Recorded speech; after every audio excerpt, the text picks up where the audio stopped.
की सबसे बड़ी खबर के साथ करेंगे। इस वक्त की बड़ी खबर सामने आ रही है। झारखंड में इंडी गठबंधन में घमासान मचा हुआ है। सीट के फॉर्मूले पर गठबंधन में फसाद देखने को मिल रहा है। सीटों को लेकर के आरजेडी सीपीआई एमएल में नाराजगी देखने को मिल रही है। 12 सीटों से कम पर मानने को तैयार नहीं है आरजेडी। वहीं सीट के फॉर्मूले से आरजेडी नाराज है। सीपीआई आज दोनों ही दल कोई बड़ा फैसला ले सकते हैं। सीपीआई एमएल 6 सीट पर लड़ना चाहती है चुनाव। तो इस वक्त की बड़ी खबर सियासी गलियारे से सामने आ रही है। महागठबंधन में अब फसाद देखने को मिल रहा है। आपको बता दें कि आरजेडी सीपीआई एमएल में नाराजगी है और 12 सीट से कम पर आरजेडी मानने को तैयार नहीं है। 12 सीटों की मांग आरजेडी की तरफ से की जा रही है। हालांकि महागठबंधन ने अभी 7 सीट आरजेडी को दिए हैं, लेकिन आरजेडी का कहना है कि वो 12 सीट पर चुनाव लड़ेंगी और इसी को लेकर के नाराजगी अब साफ तौर पर देखी जा रही है। और आरजेडी गठबंधन का रिश्ता टूट गया। देखिए, कांग्रेस और आरजेडी के बीच शेयरिंग की नोकझोंक पुरानी है। पहले भी ऐसी नोकझोंक हमें देखने को मिली लालू प्रसाद यादव और रामविलास पासवान के वक्त पे भी। 2009 लोकसभा चुनाव के दौरान लालू प्रसाद और रामविलास पासवान ने दिल्ली के एक होटल में बैठ करके प्रेस कॉन्फ्रेंस की थी, जिस पर कांग्रेस विफर गई और बिहार में गठबंधन टूट गया। तो बिहार में भी सीट शेयरिंग को लेकर के ऐसी सिचुएशन देखने को मिली। कांग्रेस, आरजेडी और एलजेपी अलग अलग चुनाव लड़ी। 2020 में विधानसभा चुनाव में जेएमएम 1 से 2 सीटों पर उम्मीद जता रही थी, लेकिन वो सीट नहीं दी गई। लेकिन आरजेडी ने जेएमएम नेताओं को भाव नहीं दिया, एक भी सीट नहीं दी गई आरजेडी की तरफ से, जिससे जेएमएम नेताओं की नाराजगी खुलकर सामने आई थी। तो आरजेडी गठबंधन से रिश्ता टूट जाएगा, इस पे तमाम संशय बरकरार हैं और पहले भी ऐसे नोकझोंक देखने को मिले हैं आरजेडी और कांग्रेस में। हालांकि अब जो सिचुएशन बन रही है उसमें आने वाले वक्त में क्या होगा ये तो खुलकर साफ नहीं है। और देखिए, ज्यादा जानकारी के लिए इस वक्त दिवाकर तिवारी ब्यूरो चीफ हमारे साथ रांची से लाइव जुड़े हुए हैं। दिवाकर जी, सीधा सवाल यही कि जिस तरीके का कड़ा रुख आरजेडी अपना रही है, क्या लगता है आने वाले वक्त में क्या महागठबंधन टूट जाएगा?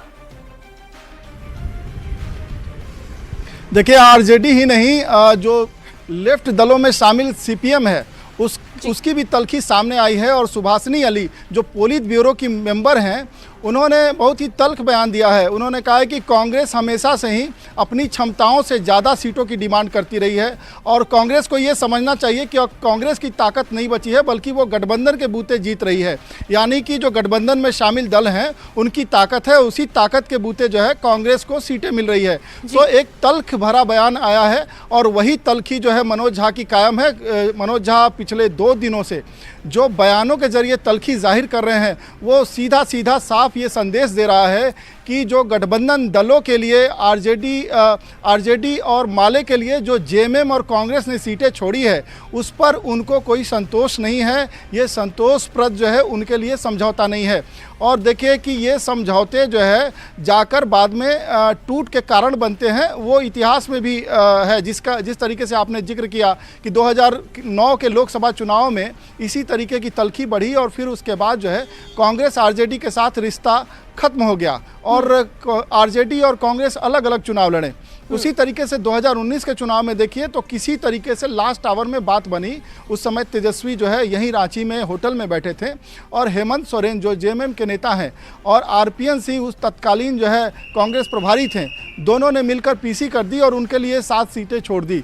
हालांकि उस वक्त जो है लालू प्रसाद और तेजस्वी इसी तरीके से इस बार जो ये तल्खी देखी जा रही है वो सीट के नंबर को लेकर के है या सीट को लेकर के है कि किसी एक जगह से सीट पे दावेदारी आरजेडी कर रही है और जेएमएम भी वहीं से दावेदारी कर रही है?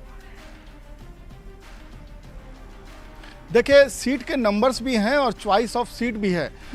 जिन सीटों पर आरजेडी अपनी दावेदारी कर रही है उस पर तो जो है जेएमएम ने अपने उम्मीदवार तय कर रखे हैं, कांग्रेस ने भी अपने उम्मीदवार तय कर रखे हैं। उसी तरीके से अगर सीपीआई माले की बात करें तो वो 4 सीटें उन्हें जो गठबंधन में मिल रही है, बगोदर, निरसा, सिंदरी और राजधनवार। उसके अलावा वो जमुआ और पांकी पर दावेदारी कर रही है।